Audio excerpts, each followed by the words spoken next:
오늘 우리에게 주시는 하나님의 말씀은 이사야서 46장 1절에서 4절까지 말씀입니다.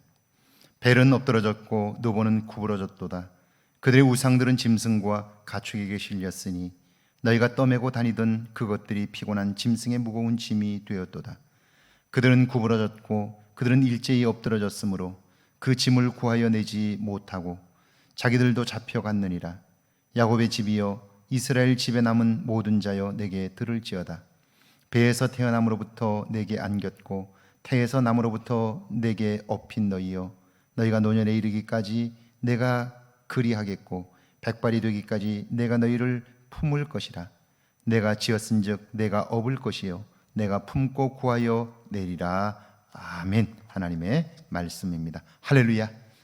좋은 날입니다. 오늘도 하나님 주시는 은혜가 여러분과 여러분의 가정과 일터 위에 함께 하시기를 주의 이름으로 축원합니다. 이 세상에는 정말 많은 우상들이 있습니다.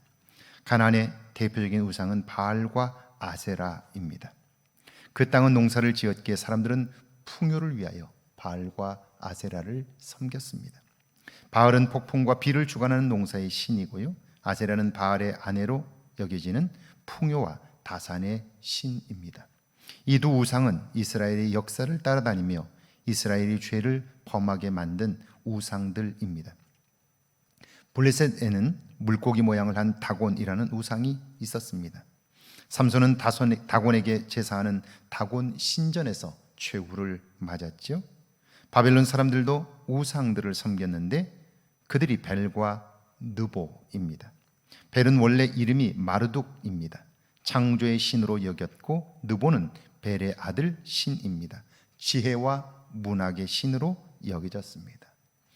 역사를 보면 이 모든 사람들이 우상을 섬겼고 자기들이 믿는 대로 그 우상에게 가치를 부여하고 그리고 그대로 믿고 살아온 거죠. 자, 1절입니다. 벨은 엎드러졌고 느보는 구부러졌도다. 그들의 우상들은 짐승과 가축에게 실렸으니 너희가 떠매고 다니던 그것들이 피곤한 짐승의 무거운 짐이 되었도다. 이사야 선지자가 활동했던 당시 전쟁은 곧 신들의 싸움이었습니다. 사람들이 그렇게 믿고 있었는데 전쟁에서 승리하면 자신들이 믿는 신이 더 강해서 지혜로워서 전쟁에서 이겼다고 여긴 거죠. 그렇다면 이스라엘 백성들이 바벨론에 의하여 멸망당했다는 말은 그들이 섬기는 신이 이스라엘 백성들이 섬기는 신 하나님을 이겼다는 말이 되는 거죠. 그러니까 어때요? 이제 더 이상 그들은 기댈 곳이 없는 거예요. 소망을 품을 곳이 없게 된 거예요. 이런 상황에서 하나님이 그들에게 말씀합니다. 벨은 엎드러졌고 느보는 구부러졌도다. 그 우상에 무너져 짐승 등에 실렸으니 짐승들의 무거운 짐만 되었다는 거예요. 여러분 한번 생각해 보세요. 그 우상은 원래 있었던 게 아니죠. 사람이 만든 거예요. 그러면 그 우상이 아무것도 할 수 없다는 것을 만든 사람은 알고 있고요, 그걸 세워놓았을 때 거기에 금칠을 하고 온갖 장식을 했다 할지라도 조금만 생각해 보면 알아요.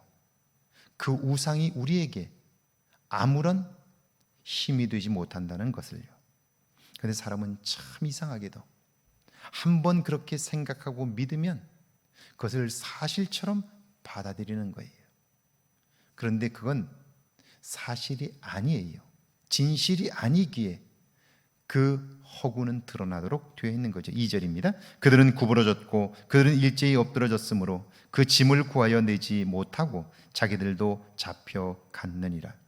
바벨론 사람들이 벨과 느보를 얼마나 잘 섬겼을까요? 그들에게 제사할 때 보면 천하에 그런 신이 없습니다. 그런데 실상은 어떻습니까? 구부러지고 엎드러지니 짐만 되었습니다. 자기 자신들도 스스로 구원하지 못하는 흉한 몰골이 되고 만 거예요. 이것이 우상의 본래 모습입니다. 3절과 4절이죠. 야곱의 집이여 이스라엘 집에 남은 모든 자여 내게 들을지어다. 배에서 태어남으로부터 내게 안겼고 태에서 남으로부터 내게 업힌 너희여, 너희가 노년에 이르기까지 내가 그리하겠고 백발이 되기까지 내가 너희를 품을 것이라.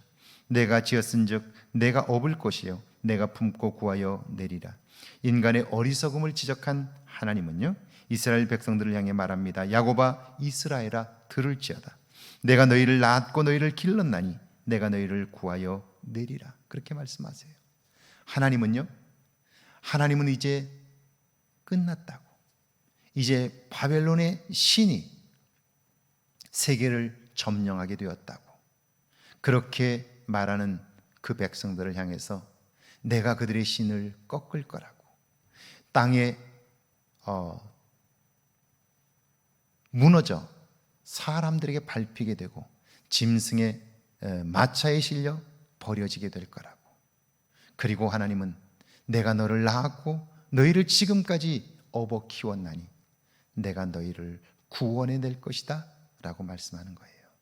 여러분, 이제 그 말씀을 믿으면 그들에겐 소망이 있지만 그 말씀을 믿지 못하면 결국 그들은 좌절과 절망 가운데 빠질 수밖에 없는 거죠. 이것은 오늘 우리도 마찬가지예요. 사람들이 코로나19로 인하여 살기 어렵다고 말해요. 힘들다고 말해요. 들려오는 소리들은 모두 다 우울한 소리밖에 없어요. 여러분, 오늘 하루를 사는 동안 참 많은 말들을 들을 거예요. 그런데 그 말들의 99%는요 우울한 말들일 거예요. 부정적인 말들일 거예요. 그 말을 마음을 빼앗기면 우리의 마음은 무너져요. 그러나 우리가 오늘도 함께 하시는 하나님의 음성을 들을 수 있다면 그분의 한마디는 우리의 무너진 마음을 다시 일으킬 거예요. 우리를 세워 소망 가운데 살게 하실 거예요. 내가 너를 낳았고 내가 너를 업어 키웠노라. 그러므로 내가 너를 반드시 이끌어내리라. 너를 도우리라. 할렐루야. 그 하나님의 음성이 여러분의 귀에 들려지기를 주의 이름으로 축원합니다. 함께 기도합니다. 내 안에 숨겨진 우상들을 발견하게 해달라고요. 내가 너를 업어 키웠다는 말씀하시는 하나님을 온전히 의지하게 해달라고요. 함께 기도합니다. 전능하신 하나님 아버지, 진실로 주님 앞에 비옵나니 주님이 도와주옵소서. 주님이 함께해 주옵소서. 내 안에 숨겨진 우상들을 발견하게 하옵소서. 내가 너를 업어 키웠다 말씀하시는 하나님을 온전히 의지하게 하옵소서. 그래 하나님의 도움을 구하게 하시고 하나님의 능력을 쫓아 살기에 부족함이 없도록 주여 역사하여 주옵소서. 전능하신 하나님 아버지, 진실로 주님 앞에 비옵나니 나를 통하여 하실 하나님의 일들을 보게 하옵소서. 하나님의 능력을 알게 하옵소서. 주의 도우심을 구하나니 나를 새롭게 해 주옵소서.